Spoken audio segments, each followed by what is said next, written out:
Sound और screen check करेंगे please question box में जैसे आपकी बताइए अगर मेरी आवाज़ आ रही है, स्क्रीन भी नज़र आ रही है।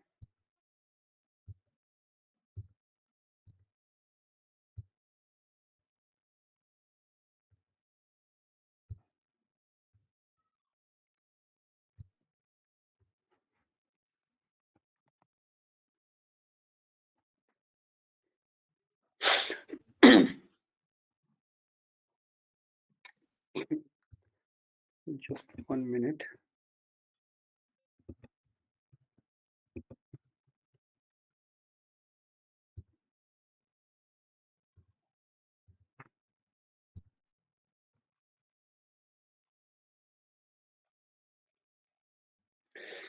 ठीक है जी, स्टार्ट करते हैं।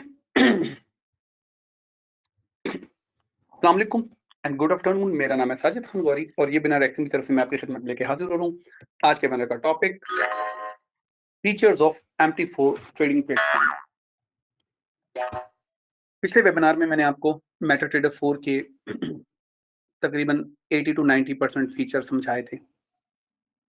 आज का भी प्रोग्राम उन्हीं से मुतल्लिक है, कुछ और डिटेल्स में जाएँगे हम। कुछ और ऑप्शंस जो हमने छोड़ दिए थे, आज वो ऑप्शंस कवर होंगे। 4 टाइप से बात होगी, यानी आज के प्रोग्राम भी MT4 से ही रिलेटेड है। लेकिन आज के प्रोग्राम के बाद आपको एक अच्छा खासा आइडिया हो जाएगा कि सॉफ्टवेयर को कैसे ऑपरेट किया जाता है और ट्रेडिंग कैसे की जाती है। उसके बाद फिर हम मंडे से हम टेक्निकल एनालिसिस की तरफ जाएँगे, जिनकी मदद से हम ये पहचान पाते हैं कि इस वक़्त प्राइस यानी आगे प्राइस कहाँ मूव कर सकती है। ठीक है, शुरू करते हैं। ये प्रोग्राम खालिसतन तालीमी मकासद के पेश किया जा रहा है। इसको किसी भी तरीके से अपने सरमायाकारी के मशहूर तौर पे नहीं लेना। ऑनलाइन तिजारत ऑनलाइन सरमायाकारी बहुत ही ज़्यादा मुनाफ़ाबख्श कारोबार है।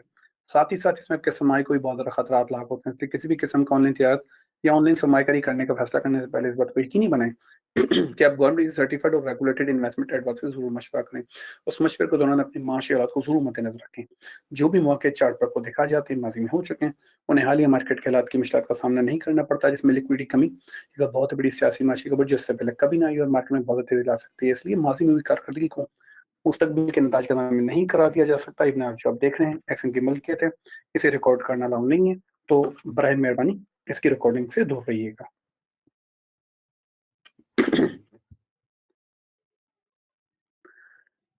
आज के लर्निंग आउटकम्स हम मुख्तलिफ किस्म के प्राइस चार्ट्स को समझने की समझेंगे। उसके अलावा चार्ट की कंस्ट्रक्शन कैसे होती है, फिर हम बात करेंगे बिड एंड ऑफर प्राइस की। बज़ाहिर सुनने में बड़ा सिंपल सा लगता है। अ, तस्मीना कंवल आपको स्क्रीन नज़र नहीं आ रही, आई थिंक यहाँ से ब्रॉडकास्ट हो रही है। आपका जस्ट 1 मिनट।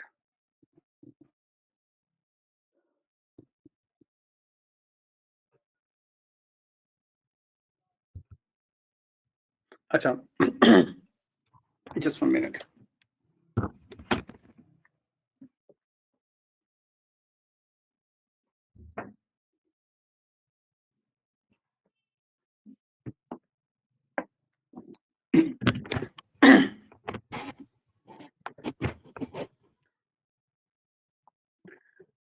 हाँ जी, बिड एंड ऑफर पे बात होगी। बज़ाहिर कहने को तो बड़ा सिंपल सा बाय और सेल प्राइस, लेकिन इतना सिंपल नहीं है। जब ऑर्डर्स ख़ास तौर पे हम ऑर्डर्स की बात करेंगे या जब ऑर्डर्स लगते हैं, तो वो ऑर्डर किस तरह से, कहाँ से फिल होते हैं, उस पे बात करेंगे। फिर लॉट साइज़ से बात होगी और मुख्तलिफ़ किस्म के अ, ऑर्डर्स जो हम मेटाट्रेडर 4 पर लगाते हैं, जिनकी मदद से हम ट्रेड लगाते हैं। ये सब होगा आज के वेबिनार में।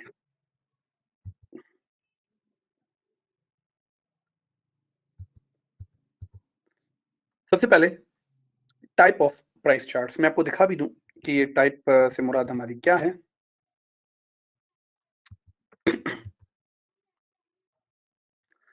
मैं F8 प्रेस करके और उसकी default colour scheme black on white कर लेता हूँ।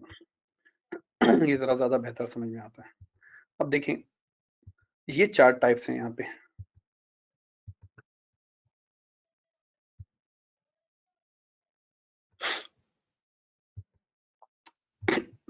यहाँ से आप चार्ट टाइप चेंज कर सकते हैं। मिसाल के तौर पे ये चार्ट, इसको बार चार्ट कहा जाता है, इसको कैंडलस्टिक चार्ट कहा जाता है, ये लाइन चार्ट कहलाता है। तो ये मेटाट्रेडर 4 3 तरह के चार्ट्स आपको ऑफर करता है। वैसे तो बहुत टाइप्स के चार्ट होते हैं, लेकिन ये मेटाट्रेडर 4 में या कह लो मोस्ट कॉमन वन ये 2 चार्ट हैं। लाइन चार्ट इतना ज़्यादा यूज़फुल नहीं होता, ये 2 चार्ट ज़्यादा यूज़फुल होते हैं, इसलिए ज़्यादा इस्तेमाल होते हैं। Types of price chart.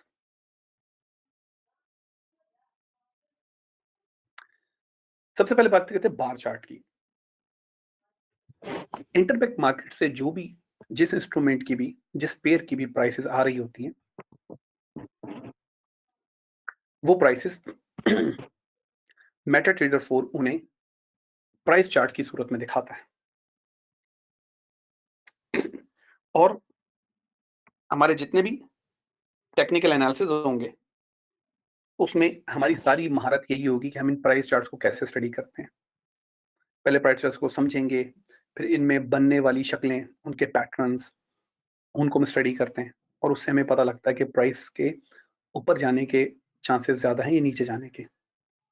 ठीक है? सो बार चार्ट, जैसे मैंने आपको पिछले वेबिनार में बताया था कि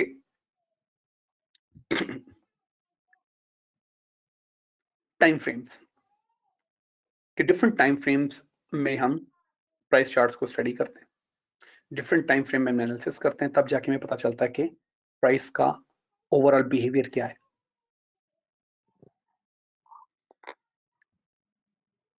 ये चार्ट, ये प्राइस चार्ट हर टाइम फ्रेम में प्रीटी मच सेम नजर आ रहे होते हैं। अगर मैं इससे ये हटा दूं ना, मिसाल के तौर पे देखें, अगर मैं उसको यहाँ पे ये हटा दूं ताकि आपको पता ना लगे कि कौन सा चार्ट है, और मैं यहाँ ये भी हटा दूं, ये भी मतलब बता कि आपको ये पता ना लगे कौन सा चार्ट प्रेस हुआ, तो पहचान ही नहीं सकते आप कौन सा टाइम फ्रेम है। ठीक है? आप पहचान ही नहीं पाओगे, कोई भी टाइम फ्रेम कर दिया जाए, लेकिन अगर सारा हटा दिया तो ये तकरीबन सब में एक ही तरह से नजर आते हैं। तो हम समझने की खातिर कोई भी एक टाइम फ्रेम ले लेते हैं, मिसाल के तौर पे D1।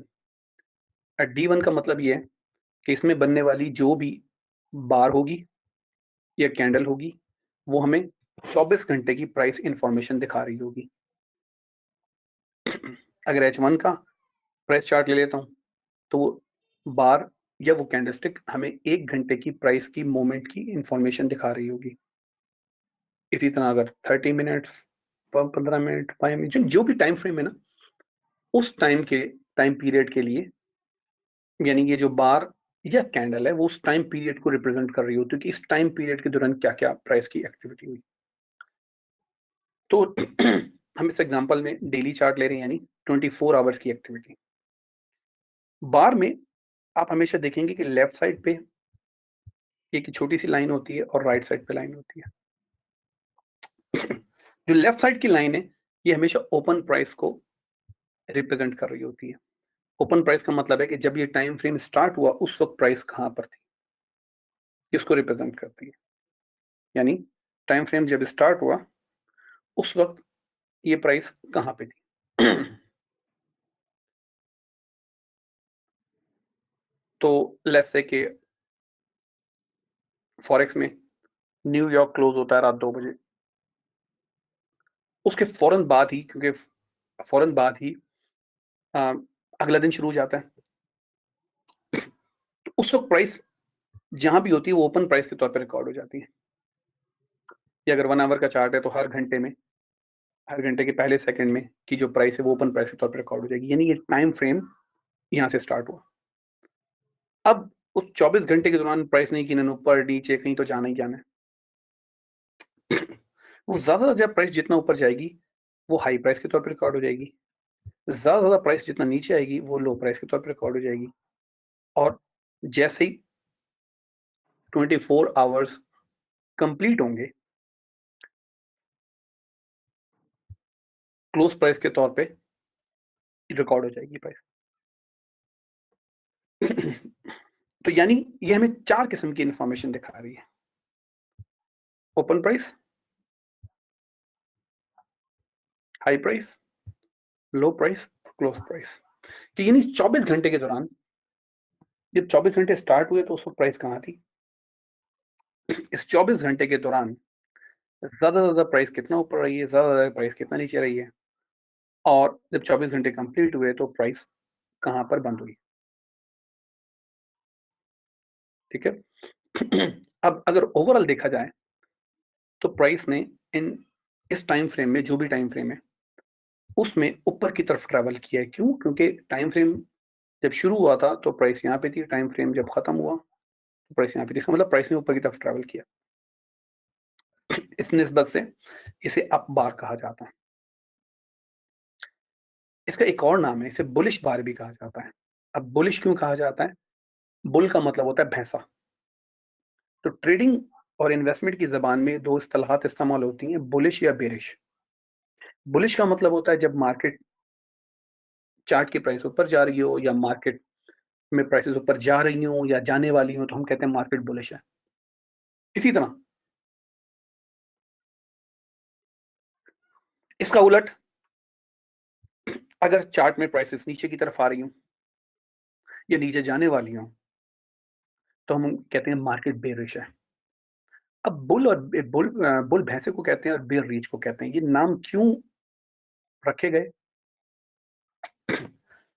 ये नाम इस इस्तेलाह से रखे गए कि जो भैंसा है ना, जब ये अपना शिकार करता है, तो अपने शिकार को सींगों पे उठा के हवा में उछालता है, ऊपर फेंकता है। अपने शिकार को ऊपर फेंकता है। रीछ जो है, वो जब भी शिकार करता है, उसे दाँतों से पकड़ के नीचे गिराता है और चीरता-फाड़ता है। तो इस निस्बत से जब प्राइस ऊपर जाने वाली है, उसको बुलिश कहा जाता है, नीचे आने वाली बेरिश कहा जाता है। अच्छा, एग्ज़ैक्ट अपोज़िट अगर प्राइस नीचे आ रही होगी, तो क्या होगा? तो एक चीज़ तो कॉमन रहेगी कि ओपन प्राइस हमेशा लेफ्ट पे होगी, यहाँ पे देखिए, और क्लोज़ प्राइस हमेशा राइट पे होगी। ये ऊपर-नीचे हो सकती हैं, लेकिन ओपन हमेशा लेफ्ट पे होगी, क्लोज़ हमेशा राइट पे होगी। तो अब ये देखिए, टाइम फ्रेम यहाँ पे ओपन हुआ, प्राइस यहाँ पे थी, ज़्यादा इस टाइम के दौरान इतना हाई गई, ज़्यादा इतना लो गई, और जब टाइम फ्रेम बंद हुआ, तो प्राइस यहाँ पे थी।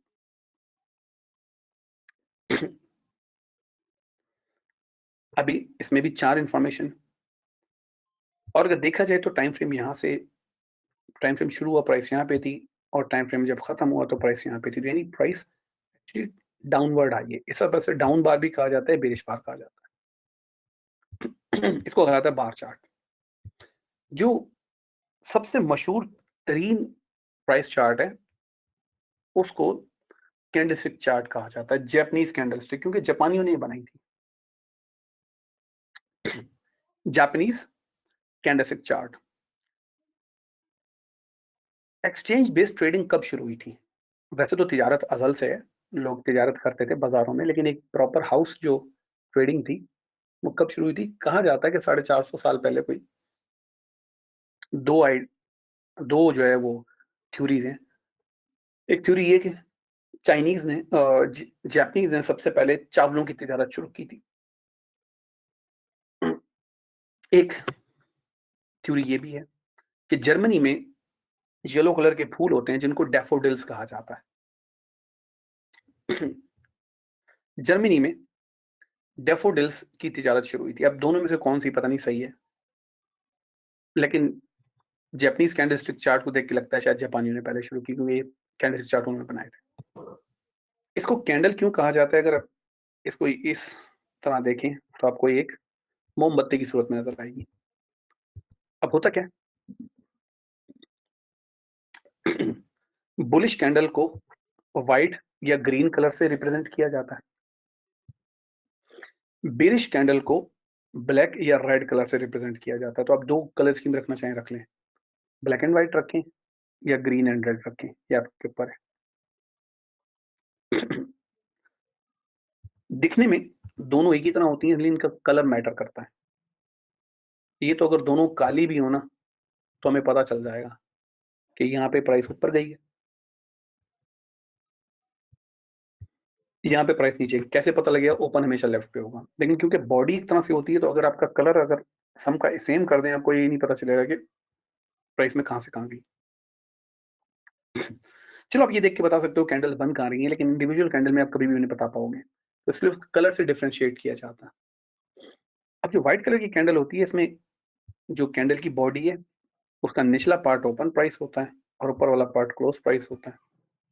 इस टाइम फ्रेम के दौरान प्राइस ज़्यादातर जितना ऊपर गई होती है, वो हाई प्राइस पर रिकॉर्ड हो जाती है और वापस आती है। तो ये जो लाइन है, ये कैंडल विक या कैंडल शैडो कहलाती है। इसी टाइम फ्रेम के दौरान ज़्यादा प्राइस जितना नीचे गई, ज़्यादा प्राइस जितना नीचे गई, वो लो प्राइस के तौर पे रिकॉर्ड हो जाती है और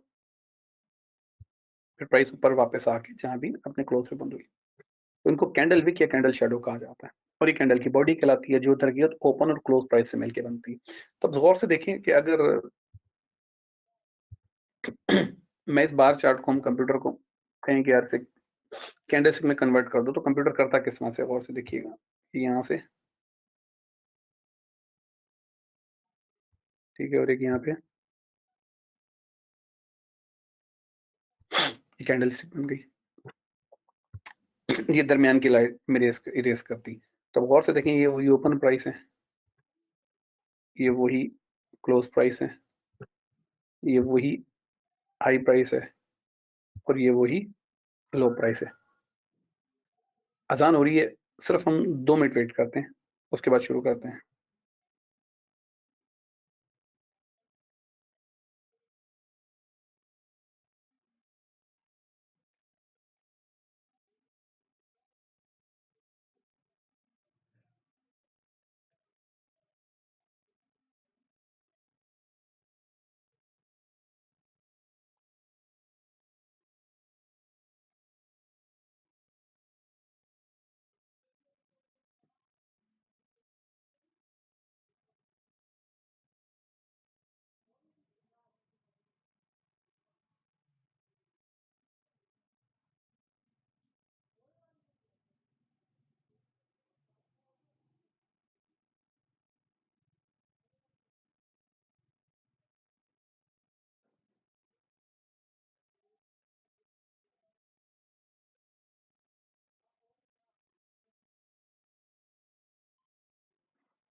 जी, अज़ान खत्म हुई। तो मैंने आपको व्हाइट कैंडल एक्सप्लेन की। अच्छा, इसी तरह ब्लैक कैंडल भी है। ये देखिए कि अगर इसको मैं कहूँ कि ब्लैक कैंडल में बदल दो तो कंप्यूटर इस तरह करेगा।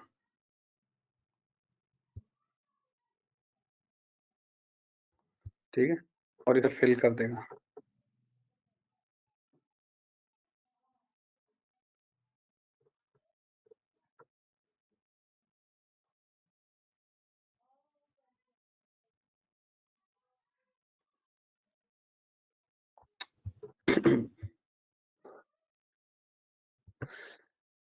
ये बिरिश कैंडल बन जाएगी। यही देखें, ओपन प्राइस यहाँ पे ऊपर है तो ये ओपन प्राइस ये रही, क्लोज प्राइस नीचे है तो क्लोज प्राइस ये रही, हाई प्राइस है तो हाई प्राइस ये रही, और लो प्राइस है तो लो प्राइस ये रही। Right?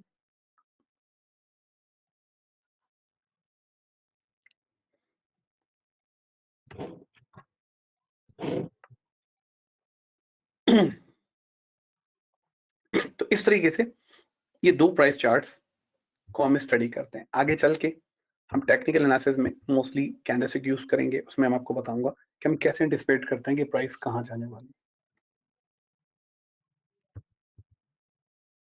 Chart construction.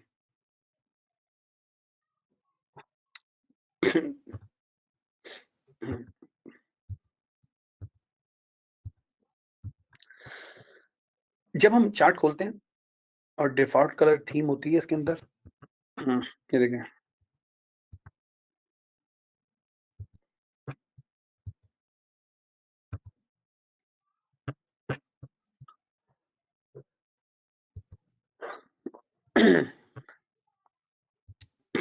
Default colour theme ऐसे खुलती है। ठीक है? तो इसमें क्या-क्या इन्फॉर्मेशन होती है? इसमें जो चार्ट हमें दिखा रहा होता है, इसमें जो इन्फॉर्मेशन होती है, उनमें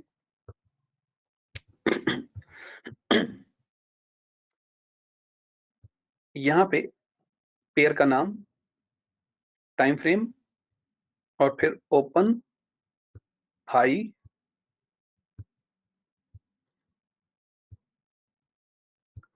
लो और क्लोज़। ओपन, हाई, लो, क्लोज़। ये इन्फॉर्मेशन हमें नज़र आए। अब ओपन, हाई इतनी सारी बार्स, ओपन, हाई, लो, क्लोज़ किस बार का? जो बार सबसे आखिर में बन रही है, अभी जो अंडर कंस्ट्रक्शन है, उसका ओपन, हाई, लो, क्लोज़ हमें दिखा रहा होता है।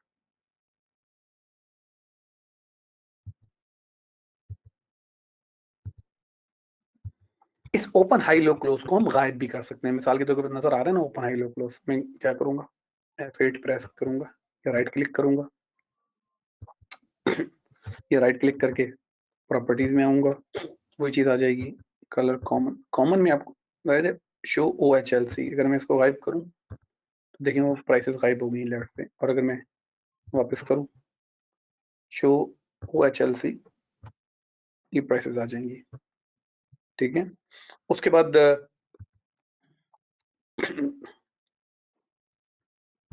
जो ग्रे लाइन होती है, वो प्राइस मार्कर के इस वक़्त प्राइस कहाँ पर मौजूद है। एक्स एक्सेस पे डेट और टाइम लाइन होती है, और वाई एक्सेस के ऊपर प्राइस होती है असेंडिंग ऑर्डर में।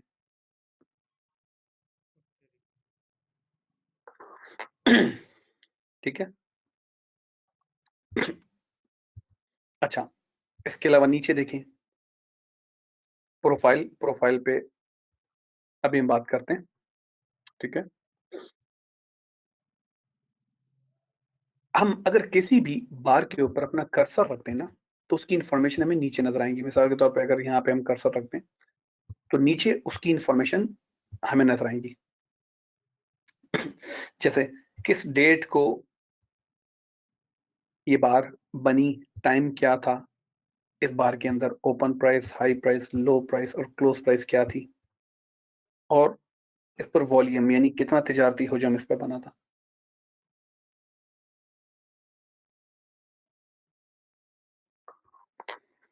इसके साइड में कनेक्शन स्टेटस होता है कि आपका टर्मिनल ब्रोकर के सर्वर से कनेक्टेड है नहीं।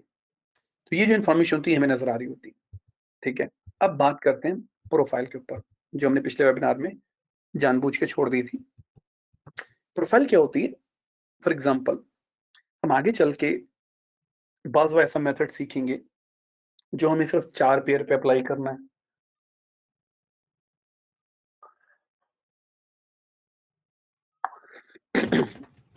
यानी आप खुद डिसाइड करेंगे कि अच्छा ये जो मेथड है, ये कितने पेयर पे अप्लाई हो सकता है। भई ये 4 पे हो सकता है या 8 पे हो सकता है।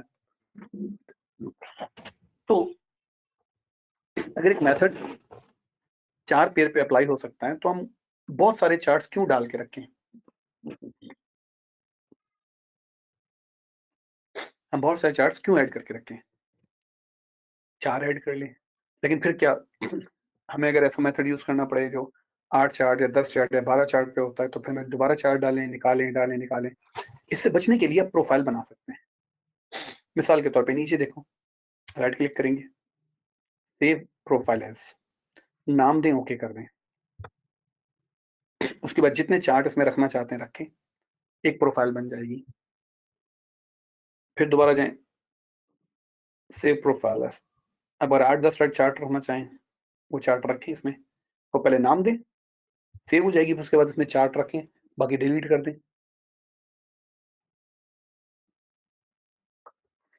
तो प्रोफाइल क्या होती है? टेम्पलेट तो कलर्स स्कीम सेट करता है ना, प्रोफाइल ये होती है कि आप किसी भी मेथड को कितने चार्ट्स पे अप्लाई करना चाहते हैं और अगर आप एक से ज़्यादा मेथड ट्रेड कर रहे हैं, तो आपको ये प्रोफाइल की ज़रूरत पड़ेगी। तो यहाँ पे देखो मैंने बनाया हुआ है 4 पेयर्स प्रोफाइल बनाई हुई है। अब सारे चार्ट गायब हो जाएँगे, सिर्फ 4 पेयर आएँगे। ये देखिए, फिर मैं जाऊँ 8 पेयर्स, 8 पेयर आ जाएँगे। ठीक है? इस तरीके से हम प्रोफाइल को इस्तेमाल करते हैं। अब बात करते हैं बिड एंड आस्क या बिड एंड ऑफर प्राइसेज़ की। बाज़ार को कहने को तो ये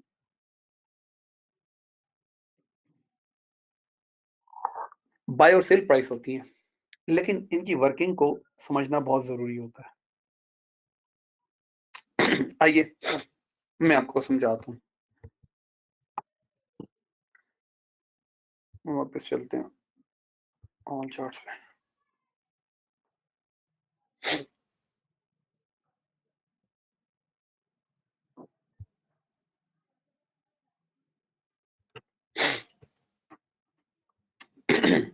कलर स्कीम मैं इसकी ब्लैक एंड व्हाइट कर देता हूँ।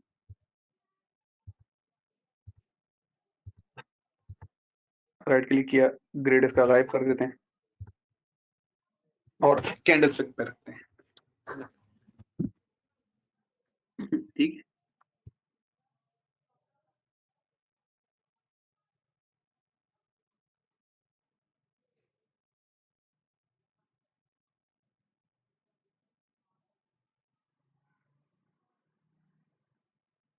ठीक है।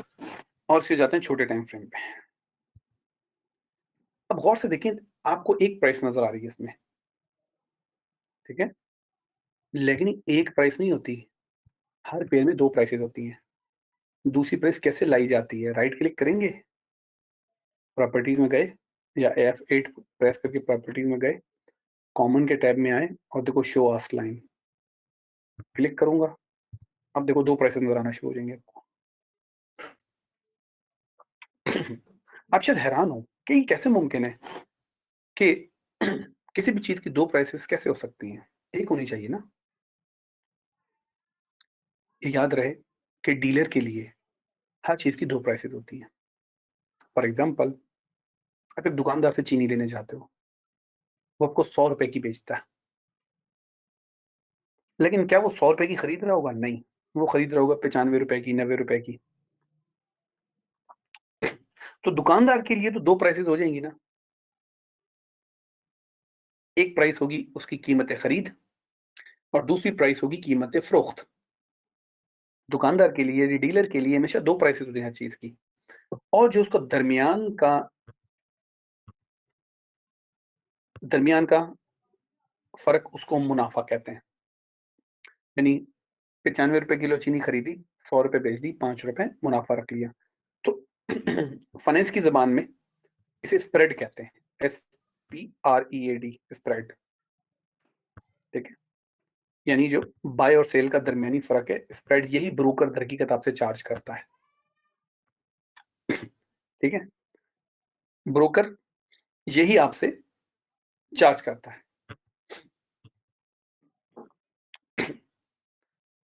अच्छा, अब इसकी वर्किंग ज़रा गौर से देखिएगा। मैं एक अक्सर एग्ज़ाम्पल देता हूँ कि जब भी बिड एंड आस्क प्राइस की वर्किंग आपको समझ नहीं आए ना, आप एक परचून की दुकान वाला कॉन्सेप्ट ज़हन में रखना कि यार दुकानदार करता क्या है? मिसाल के तौर पे ₹95 किलो उसने चीनी खरीदी यहाँ पे, ठीक है, बाय और यहाँ उसने ₹100 की बेच दी, सेल। दरमियान का ₹5 उसने रख लिए। क्या? एज़ ए स्प्रेड या एज़ ए मुनाफ़ा? सही, एज़ ए स्प्रेड या एज़ ए मुनाफ़ा। इससे आपको पता चल जाएगा कि ग्रे लाइन ब्रोकर के लिए बाय प्राइस है और रेड लाइन ब्रोकर के लिए सेल प्राइस है, ठीक है?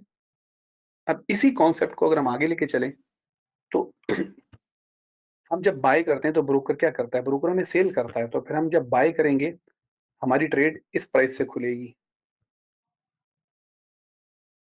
ठीक है?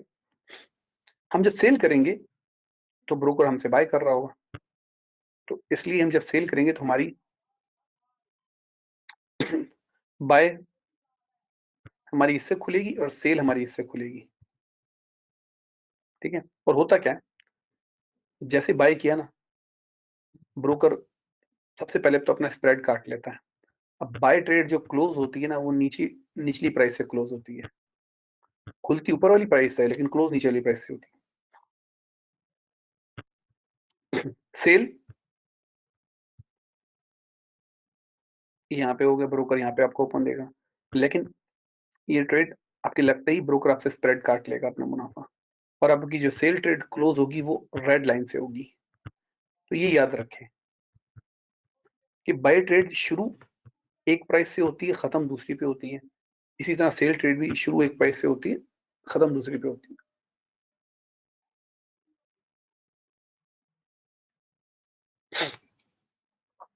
तो ये है बिड एंड आस्क प्राइसेस। अच्छा, अब इसमें एक धोखा धोखा तो नहीं, लोगों को पता नहीं होता।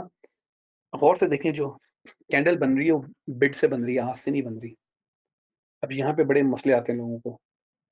उन्हें पता नहीं लगता कि उनके एसएल कैसे हिट हो रहे हैं। लेकिन ये बिड एंड आस्क की अंडरस्टैंडिंग आपको बहुत कमाल की चाहिए। ये आगे आने वाले वेबिनार्स में मैं और डिटेल से बताऊँगा आपको। अब बात करते हैं लॉट साइज़ेज़ की। मेटा ट्रेडर 4 पे अगर हम गौर से देखें तो यहाँ पे बाय सेल के बटन होते हैं, ठीक है? इनके दरमियान में कुछ लिखा हुआ नज़र आ रहा है 0.01। इसका क्या मतलब है? 1.00 का क्या मतलब है? $1 नहीं, 1 लॉट। एक स्टैंडर्ड लॉट जो होती है,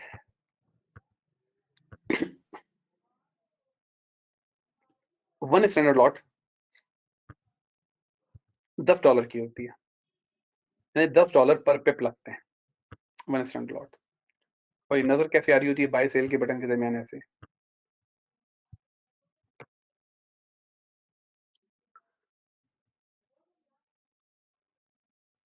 यानी $10 पर पिप। अगर मार्केट आपकी डायरेक्शन मूव करेगी तो $10 आपको फ़ायदा होगा, मार्केट आपकी डायरेक्शन के अगेंस्ट मूव करेगी तो सॉरी, अगर 10 पिप फेयर मूव करेगी तो $100 का फ़ायदा होगा और 10 पिप अगेंस्ट मूव करेगी तो $100 का नुकसान होगा, राइट? अब अगर हमने $1 लगाना है, तो हम 0.1 सेलेक्ट करेंगे। वो वहाँ पे दरअकीकत 0.10 लिखा आ रहा होगा, लेकिन मैथ्स में आपको पता है आखिर के 0 को अहमियत नहीं दी जाती, तो इसलिए हम 0.1 कहते हैं। इसको कहते हैं मिनी लॉट। अगर ये हो गया ना, तो उसका मतलब अब $1 पर पिप लगेगा। इससे भी छोटी लॉट लगाना चाहते हैं तो 0.01 की लॉट होती है। इसको एक माइक्रो लॉट कहते हैं।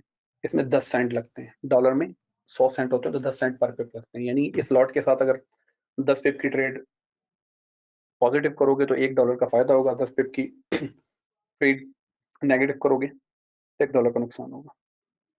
इनको मल्टीपल्स में भी कर सकते हैं, मिसाल के तौर पे ये 1 है तो ये 2 भी हो सकता है, 3 भी हो सकता है। इसी तरह ये 1 है तो इसी तरह 2 भी हो सकता है, 3 भी हो सकता है। और ये 1 है तो मल्टीपल्स में भी आप इसे ट्रेड कर सकते हैं।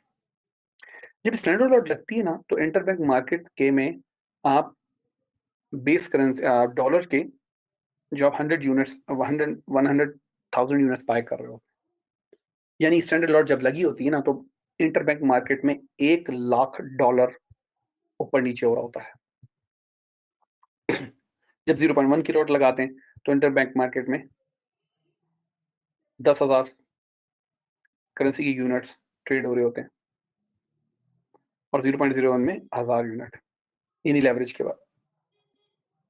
ठीक है, अब मैं अगर 1.00 करके बटन दबा दूं तो क्या सब में ही $10 लगेंगे? नहीं, ऐसा नहीं है। सिर्फ उसमें $10 लगेंगे जिसमें डॉलर कम या कोट करेंसी है। मिसाल के तौर पे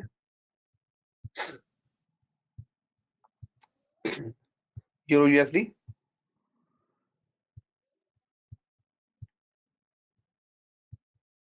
जीबीपी यूएसडी और एयूडी यूएसडी,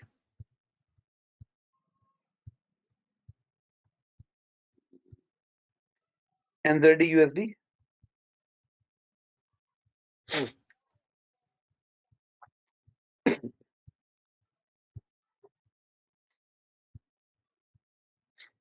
इन सब में आपने देखा कि डॉलर जो है वो टर्म या कोट करेंसी है। इन सब में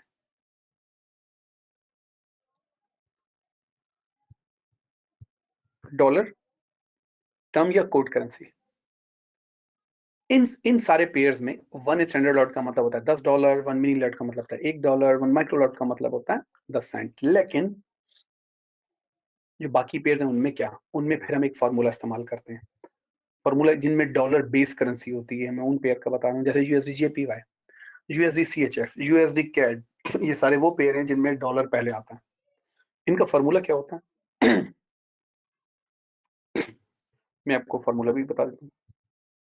हम इस तरह बना दें और डेसिमल पॉइंट लिखते हैं।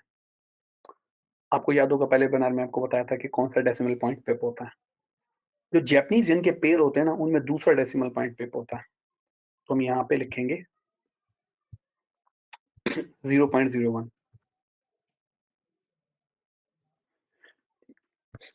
USD CAD, USD CHF, CHF उनमें वही चौथा डेसिमल पॉइंट पिप होता है। तो यहाँ पे लिखेंगे 0.0001। ठीक है, ये फार्मूला है। यहाँ करंट एक्सचेंज रेट आएगा, हम उसको ज़रब दे देंगे 1,00,000 से। अगर 1,00,000 से ज़रब देंगे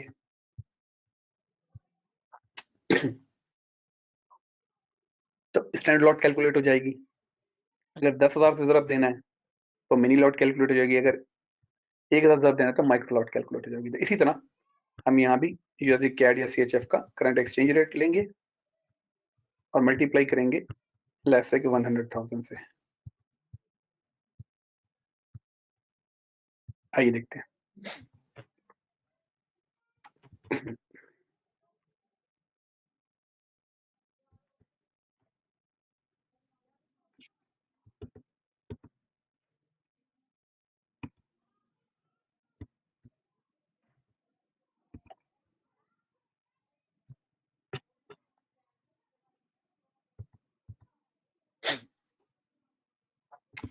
अभी यहाँ पे देखें, हम देखते हैं यूएसडी जेपीवाई का रेट क्या चल रहा है।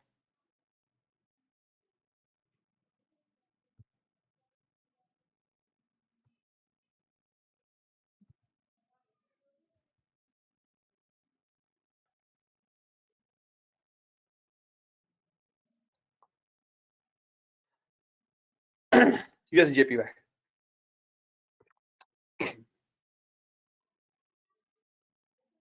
इस वक्त रेट क्या चल रहा है? 108.49, राइट? तो हम क्या करते हैं, हम यहाँ ले आते हैं। अब सबसे पहले यूएसजेपीवाई की लॉट कैलकुलेट करते हैं। तो 0.01 डिवाइडेड बाय एक्सचेंज रेट क्या था, 108.50 चल रहा है, तो 5 कर लें, 0 लगाए लगाए फर्क नहीं पड़ता आखिर का। अब इसको जवाब दे देंगे 1 लाख से। क्या जवाब आया? $9.21, यानी $9.21 लगेंगे $10 की बजाय, अगर यूएसडी जीपीआई पे ट्रेड लगाएं। चलो सीएचएफ को ट्राई कर लेते हैं, यूएसडी सीएचएफ जिसे हम स्विसी कहते हैं, यहाँ पे देख लेते हैं इसका रेट क्या चल रहा है, 0.9283, ठीक है। तो इसका फार्मूला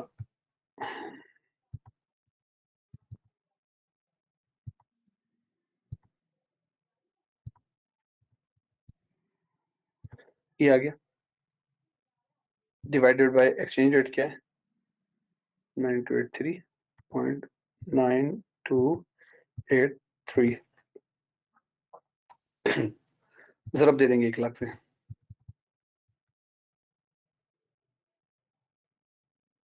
गलत हो गया, दोबारा करते हैं।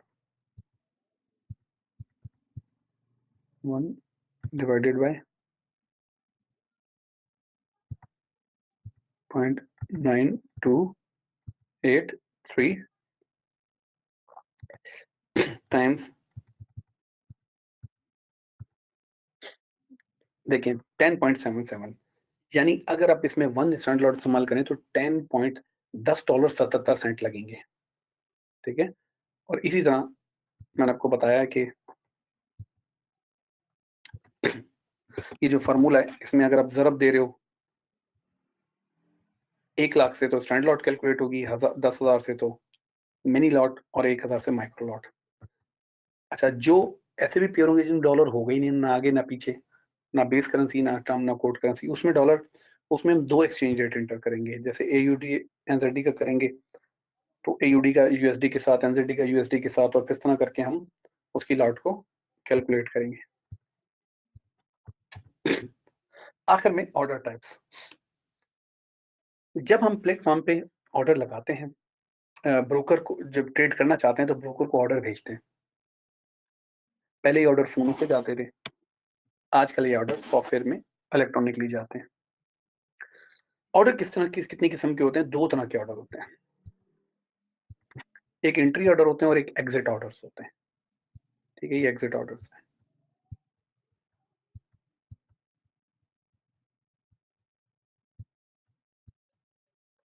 एंट्री ऑर्डर्स का मतलब है हम ब्रोकर को ऑर्डर देने के मैं मार्केट में एंटर करूं, हमें तिजारत करनी। एग्जिट ऑर्डर मतलब हमने बस कर दी, हमारी बस हो गई। एंट्री ऑर्डर में बात करते हैं, एंट्री ऑर्डर में अगर प्राइस जहां पर भी मौजूद हो ना, अगर वहां बाय या सेल का बटन दबा दें तो मार्केट ऑर्डर कहलाता है। प्राइस जहां भी मौजूद है, ठीक है। प्राइस यहाँ मौजूद है, मैं यहाँ पे जाके सीधे बाय और सेल के बटन दबा दूंगा तो ये क्या बन जाएंगे, ये बन जाएंगे मार्केट ऑर्डर्स, राइट।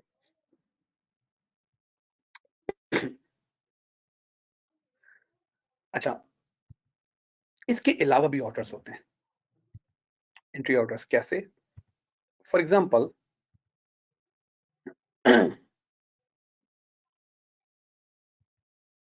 एग्जांपल देता हूँ कि हम ऐसे भी तो कर सकते हैं, मिसाल के तौर पे मैं यहाँ से भी बाय कर सकता हूँ और यहाँ से भी बाय कर सकता हूँ, इनको पेंडिंग ऑर्डर कहा जाता है, ठीक है। डायरेक्ट ऑर्डर तो यहीं पे खुल रहा है, लेकिन मौजूदा मार्केट प्राइस से दूर अगर आपका ऑर्डर लग रहा है वो पेंडिंग ऑर्डर कहलाता है। मार्केट ऑर्डर में तो क्या होता है, हम बरोबर कहते हैं यार जहां पे तूने प्राइस चल रही है वहीं पे हमारे ऑर्डर खोल दें। लेकिन पेंडिंग ऑर्डर में हम मौजूदा प्राइस से दूर ऑर्डर लगाते हैं, तो एक बाय ऑर्डर यहाँ भी लग सकता है, यहाँ भी लग सकता है। अब ये बाय ऑर्डर कहलाते क्या हैं? ये पेंडिंग ऑर्डर तो कहलाते हैं, लेकिन इनके अपने-अपने नाम होते हैं। देखो, राइट क्लिक किया मैंने, ट्रेडिंग के ऑप्शन में गया और बाय स्टॉप। यहाँ गया, मैंने राइट क्लिक किया, ट्रेडिंग ऑप्शन में गया और बाय लिमिट। अब मेरे दोनों ऑर्डर लग चुके हैं। इस वक़्त मार्केट में ये एक्टिव नहीं है, पेंडिंग पे पड़े हैं कि प्राइस यहाँ पहुँचेगी तो बाय स्टॉप एक्टिवेट हो जाएगा, बाय ट्रेड लग जाएगी, प्राइस यहाँ पहुँचेगी तो बाय लिमिट। यानी ये कब यूज़ करते हैं? ये हम तब यूज़ करते हैं मिसाल के तौर पे मेरा ट्रेडर मुझे ये बताता है कि मार्केट यहाँ आएगी और यहाँ आने के बाद फिर ऊपर जाएगी, तो मैं पेंडिंग ऑर्डर लगा के सो जाऊँ या बाहर चला जाऊँ। मार्केट अगर यहाँ तक आ गई, मेरा ऑर्डर पिक हो जाएगा। या अगर मेरे एनालिसिस मुझे कहते हैं कि नहीं यार, ये अगर मार्केट ये हाई ब्रेक करती है ना, तो फिर मार्केट ऊपर चली जाएगी। मेरे एनालिसिस मुझे बताते हैं, तो हम यहाँ पे पेंडिंग ऑर्डर लगा लेंगे। ठीक है? ताकि मार्केट हमारा ऑर्डर लेके जाए। तो यानी हम इस तरह बाय भी अगर कर रहे हैं ना, तो ये दोनों ऑर्डर्स हमें बहुत यूज़फुल होते हैं। आप गौर से देखें कि ऊपर वाला बाय के लिए ऊपर वाला स्टॉप ऑर्डर कहलाता है, नीचे वाला बाय बाय लिमिट कहलाता है। स्टॉप ऑर्डर और लिमिट ऑर्डर। अगर हम सेल में जाएँ तो ये बिल्कुल उल्टे होंगे, देखिए कैसे? सेल में लिमिट ऑर्डर ऊपर चला जाएगा, मैं राइट क्लिक करके ये देखें और सेल में ये ऑर्डर लगेगा सेल स्टॉप, ठीक है? यानी जो पेंडिंग ऑर्डर्स होते हैं बाय के, या आप मौजूदा प्राइस से ऊपर बाय करना चाह रहे हैं, नीचे बाय, दोनों के अलग-अलग नाम है। इसी तरह अगर आप सेल करना चाह रहे हैं, मौजूदा प्राइस से दूर आप सेल करना चाह रहे हैं, तो पेंडिंग ऑर्डर लगेंगे। तो मौजूदा प्राइस से नीचे अगर आप सेल करना चाह रहे हैं, तो सेल स्टॉप लगेगा, ऊपर करना चाह रहे हैं तो सेल लिमिट लगेगा। ये बड़े आसान होते हैं, मेटा ट्रेडर्स को इतना मुश्किल नहीं है। आप राइट क्लिक करो, आपको खुद बता रहा होता है कि अगर बाय लगाना चाहोगे तो कौन-सा लगेगा, सेल लगाना चाहो तो कौन-सा लगेगा। नीचे आओगे, वो चेंज हो जाएगा कि बाय लगेगा तो कौन-सा लगेगा, सेल तो कौन-सा लगेगा, ठीक है? इनको कहते हैं pending orders, right?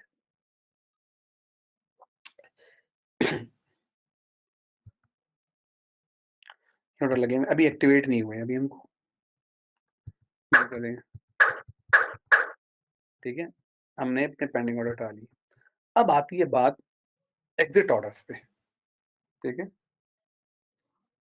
Exit order में 2 तरह के ऑर्डर होते हैं। एक तो हम डायरेक्ट बंद भी कर सकते हैं, मिसाल के तौर पे मैं आपको दिखा दूँ। फॉर एग्ज़ाम्पल मैं यहाँ पे सेल ट्रेड लगा दी। तब इसमें 2 तरह के हम और लगा सकते हैं। मिसाल के तौर पे अगर मुझे लगता है कि मेरे एनालिसिस हिसाब से ट्रेड ने यहाँ पे जाना है, तो मैं यहाँ पे ऑर्डर लगाऊँगा जिसको टेक प्रॉफिट कहते हैं। यानी यहाँ मैं ब्रोकर को कहूँगा कि यार यहाँ मुझे आप प्रॉफिट बना के मुझे निकाल देना।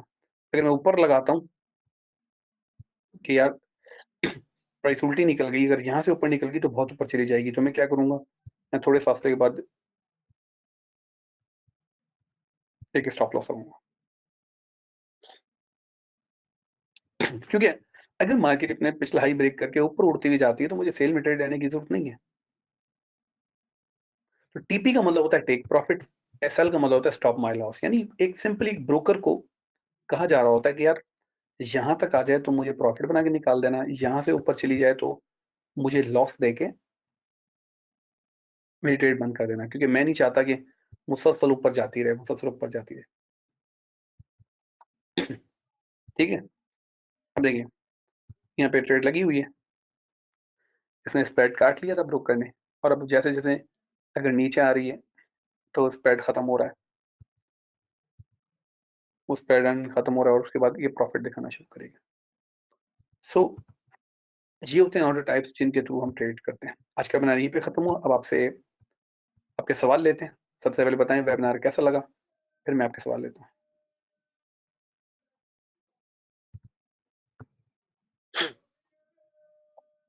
एक्साजिल कहती हैं, हाई और लो प्राइस एक दफ़ा बता दें। किसी भी टाइम फ्रेम में प्राइस ज़्यादा जितना ऊपर जाती है, वो हाई प्राइस के तौर पे रिकॉर्ड हो जाती है, ज़्यादा जितना लो आती है, लो प्राइस के तौर पे रिकॉर्ड हो जाती है। मजीद कह रहे हैं बस स्टैंडर्ड और माइक्रो में क्या फ़र्क है? लॉट साइज़ का फ़र्क होता है। माइक्रो में लॉट साइज़ माइक्रो में लॉट साइज़ स्टैंडर्ड लॉट भी लगाओ तो एक माइक्रो या मिनी लगती है। स्टैंडर्ड में इनका सिर्फ़ लॉट साइज़ का फ़र्क होता है और कुछ नहीं।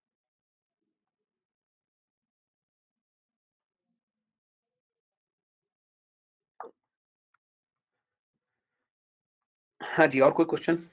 मोहम्मद अली, इसमें स्टैंडर्ड अकाउंट, माइक्रो में क्या फ़र्क है मैं बता दिया।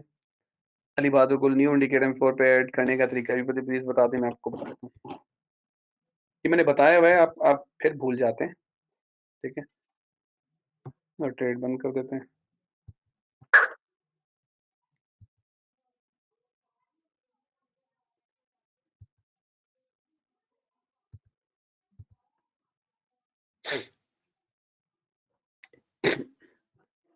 अच्छा देखिए, आप यहाँ जाएँगे फाइल में और डेटा फ़ोल्डर के ऑप्शन में जाएँगे आप, ठीक है? डेटा फ़ोल्डर के ऑप्शन में गए, MQL4 में गए, इंडिकेटर में गए और जो भी इंडिकेटर आपने डालना है यहाँ पेस्ट कर दें। पेस्ट करें, बंद करें और मेटाट्रेडर 4 को रीस्टार्ट कर दें। वो इंडिकेटर आ जाएगा, ठीक है? इंडिकेटर लिस्ट में आ जाएगा। फिर हमें कहते हैं can you explain lot size again? नहीं, मैंने बहुत ठहर-ठहर के बताया है, ये चीज़ें दोबारा रिपीट अभी टाइम नहीं अलाउ करेगा ना, अभी 4 मिनट रह गए हैं। लॉट साइज़ इसलिए मैंने बहुत आराम-आराम से बताया था। तो दोबारा सुननी है तो नेक्स्ट मंथ ये वेबिनार होगा, आप दोबारा सुन सकते हैं। नहीं, नहीं, मैं रिपीट कोई नहीं चीज़ होगी, क्योंकि जो कॉन्सेप्ट्स हैं, वो इसलिए मैं उन्हें टाइम लेके बताता हूँ 10-10 मिनट, 15-15 मिनट। अब वो सब चीज़ें रिपीट नहीं हो सकती।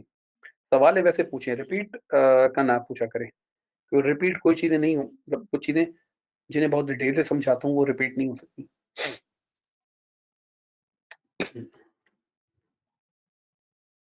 ठीक है?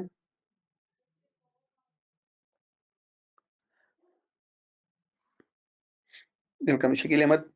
74 कुछ स्पेशलाइज़्ड फीचर भी होते हैं और क्या एनालिसिस के लिए टूल कैसे इस्तेमाल और कोई ख़ास स्पेशलाइज़्ड फीचर नहीं होते, जो मैंने आपको बताएँ तकरीबन सब बताएँ। एनालिसिस के लिए बहुत सारे टूल इस्तेमाल होते हैं एंड आप जाके देखेंगे, आप आगे बढ़ेंगे तो देखेंगे। मुनसर रज़ा कह रहे हैं कि kindly tell whether we should sell at high and buy at low और not to adopt this strategy. हाँ, लेकिन आपको आपको ये तो पता होना चाहिए कि बाय लो, तो आप जिसको लो समझ रहे हो क्या वो वाक़ई लो है या प्राइस ने और लो नीचे जाना है? तो ये यही तो देखना होता है आपको कि जिसको आप लो समझ रहे हो क्या वो वाक़ई लो है, प्राइस उससे लो नीचे जा सकती है? अगर जा सकती है तो वो तो लो नहीं हुआ। पिवट पॉइंट भी आप ऐसे ही पिवट पॉइंट तस्मीना पिवट पॉइंट डाउनलोड कर लें और मैंने जो तरीका बताया बिल्कुल ऐसे ही एमटी4 में ऐड करें। डाउनलोड करें और मैं तरीका जो बताया ना ऐसे एमटी4 में ऐड करें।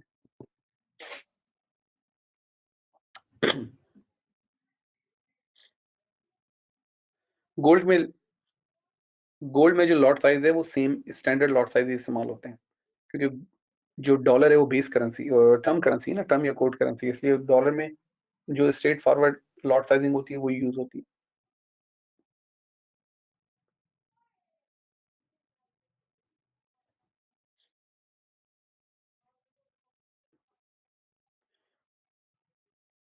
इंडिकेटर कहाँ से डाउनलोड होते हैं? इंटरनेट से, गूगल से। अभी तो पहले आप ये चीज़ें छोड़ देना, अभी तो पहले स्टैंडर्ड इंडिकेटर के साथ काम करना सीखें ना। Can just repeat what you just said? Indicator के बारे में कहा था कि इंडिकेटर अभी अभी तो टू अर्ली है। मैंने इंडिकेटर का कहा था कि इंडिकेटर आप गूगल से डाउनलोड कर सकते हैं। How do we access to MT4 does it need account? Bilal Ahmad आपने पिछला वेबिनार मिस कर दिया। उसमें मैंने सारा तरीका बताया था कि MT4 अकाउंट कैसे ओपन करते हैं, MT4 कैसे डाउनलोड करते हैं। आपने पिछला वेबिनार मिस कर दिया। अब ये वेबिनार होगा अप्रैल के पहले हफ्ते में, तो आपने क्या करना है? आपने नंबर 2 वेबिनार दोबारा देखना है। अमन मजीद स्टैंडर्ड ठीक है या माइक्रो? अगर आपके पास पैसे कम है तो माइक्रो ठीक है। जी बिलाल, आपका पहला तो आपने पिछले वेबिनार में मैंने बताया था MT4 पे एक्सेस कैसे करते हैं, अकाउंट कैसे खोलते हैं। ठीक है जी, फिर रात में मिलते हैं 9:30 से 10:30। टेक केयर, अल्लाह हाफ़िज़।